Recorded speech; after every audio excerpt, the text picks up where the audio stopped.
नमस्कार दोस्तों, आपका स्वागत है आपके अपने चैनल पर। तो चलिए शुरू करते हैं आज की कहानी। बहुत समय पहले की बात है। दो पड़ोसी राज्यों के बीच जंग छिड़ गई। लड़ाई ऐसी भयानक थी कि हर तरफ खून, चीखें और तड़पते सैनिक दिखाई देते थे। हालात यह थे कि दोनों राज्यों ने अपने अपने घायल सैनिकों की देखभाल के लिए खास लोग तैनात कर दिए थे। उनका काम था घायल सैनिकों को पानी पिलाना, उनके घाव पर मरहम पट्टी करना और जितना हो सके उनकी मदद करना। इन्हीं कर्मचारियों में से एक था पंडावरण। वह अपनी जिम्मेदारी को पूरे दिल से निभाता था। उसके लिए ये लड़ाई वड़ाई मायने ही नहीं रखती थी। जब भी वह युद्ध के मैदान में जाता था, उसे जो भी घायल मिलते, चाहे वह अपनी सेना का हो या दुश्मन सेना का, वह हर घायल सैनिकों की पूरी दिल से सेवा करता था। लेकिन यह बात उनकी सेना के कुछ साथियों को पसंद नहीं आई। उन्होंने राजा के पास जाकर उसकी शिकायत कर दी। सैनिक बोले, महाराज, पंडावरण को तो हमारी सेना के घायल सैनिकों की सेवा करनी चाहिए, लेकिन वह तो दुश्मनों की भी मरहम पट्टी कर रहा है। ये तो गद्दारी है महाराज। यह सुनकर राजा गुस्से में आ गए।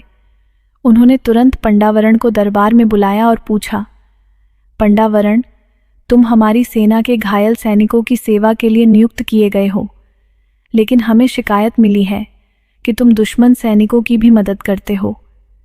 ऐसा क्यों?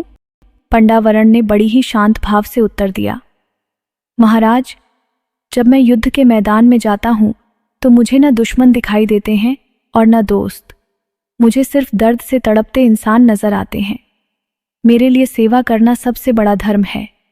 मेरी नज़र में हर घायल इंसान मेरी सेवा का हकदार है, चाहे वह किसी भी सेना का हो। पंडावरण की बात सुनकर राजा का गुस्सा शांत हो गया। उन्होंने उसे गले लगाते हुए कहा, पंडावरण, सच में तुम एक सच्चे सेवक हो। तुम्हारी सोच और कर्म से हम सबको बहुत कुछ सीखने की जरूरत है।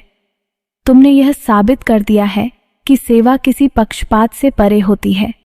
इस घटना के बाद पंडावरण की हर तरफ प्रशंसा होने लगी। वह इंसानियत और सेवा की एक मिसाल बन गया। दोस्तों, इस कथा का सार यह है कि सेवा अपनी या पराई देखकर नहीं की जाती।